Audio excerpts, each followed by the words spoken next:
Naitwa Askofu Zakayo Enoch Bugota, askofu wa African Church Tanzania Diocese ya Shinyanga, lakini pia ni makamu askofu mkuu wa kanisa la African Church Tanzania, na namshukuru Mungu kwa ajili ya neema yake anayotupa kumtumikia. Ndugu mwananchi na muumini wa kanisa la African Church Tanzania unayenisikiliza, nimshukuru Mungu kwa ajili ya kanisa kuanzisha vyombo hivi vya habari na utangazaji, ikiwemo Inland FM, lakini pia ikiwemo Inland TV, ambayo pamoja na kwamba Inland TV na zaidi ya miezi miwili, lakini sisi watu wa kanisa la African Church Tanzania na wadau wengine, wananchi ndani ya nchi na nje ya nchi, tumeshuhudia wakitoa ushuhuda juu ya vile ambavyo wamebarikiwa na ujio wa vyombo hivi vya habari hapa nchini.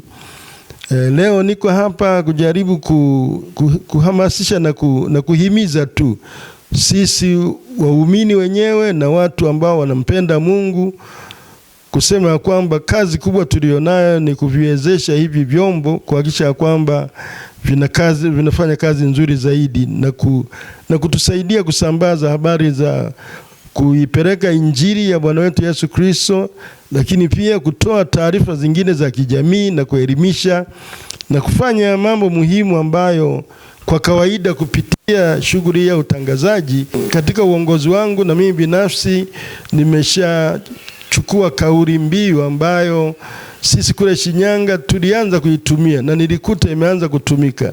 Kidogo ni kikubwa. Kwa ujumla wengine wanaweza wasielewe, lakini ninachokisema tu ni kwamba tukiweza kutoa sadaka ndogo kila wakati. Sisi tunasema kwenye injili tunaanza na kikombe cha maji baridi ambacho tunaona injili zikihimiza ya kwamba mtu akimsaidia mtumishi wa Mungu ngawa kikombe cha maji baridi, ile thawabu yake haitapotea. Kwa maana uenezaji wa injili unaanza na sadaka hiyo ndogo tu. Sisi kama waumini wa kanisa wa kuchangia hiyo sadaka kidogo, na naamini kila wakati tunaona pale kwenye mtandao wetu tukipitisha akaunti za kuchangia, na ukiona hivi unaweza kuwa unahamasika ukachangia leo, ukachangia kesho, ukachangia kesho kutwa, ukachangia wiki ijayo, kila kuwa uzalendo wa namna hiyo. Kazi ya kuwezesha hivi vyombo kufika kule ambao tunatakiwa kufika itafanikiwa sana. Kwa hiyo mimi nakuombea Mungu Mwenyezi akusaidie na kukupa hamasa ya kuona kwamba nimtolee Mungu hii sadaka ili iweze kufanya kazi kwa injili kupitia vyombo vyetu vya habari, ambapo wanufaika tunajua itakuwa sio tu waumini, lakini watu wote wanaompenda Mungu. Maana katika vyombo vyetu hivi vya habari tunatoa nafasi mbalimbali. Tunatoa nafasi kwa ajili ya wanasiasa, tunatoa nafasi kwa ajili ya waeneza habari wengine wakihudumia. Tumeona zikijiunga katika taarifa za habari. Tunaona wakati mwingine zikituletea matangazo ya kidunia. Tumeona wakati mwingine zikitumia njia mbadala za kijamii kuhamasisha watu katika matukio kadhaa ya nchi na ndani nje ya nchi ya kikanisa. Kwa hiyo Mungu wa mbinguni, hebu akupe hamasa leo, ili kile kidogo ni kikubwa, basi Mungu akitumie kuhamasisha, lakini pia iwe ni kazi ya kupanda mbegu na kueneza injili ya Bwana wetu Yesu hapa nchini na ndani ya nje.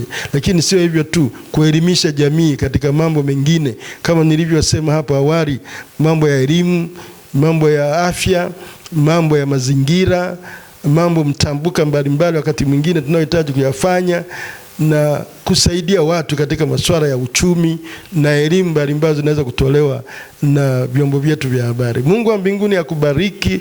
Hebu shika sadaka yako kuanzia leo hivi na utoe hiyo kidogo ni kikubwa, na Mungu wa mbinguni amekwisha kukubariki na atakubariki katika kazi zako zote uzifanyazo kwa mikono. Maana yeye anasema nitabariki kila kazi unayoifanya kwa mkono wako. Na jina la Bwana libarikiwe, na uwe na siku njema, na umtumainie Mungu kwamba kwa sadaka unayoitoa Bwana Mungu amekwisha kuibariki. Na kuombea na ni katika jina la Yesu. Amen.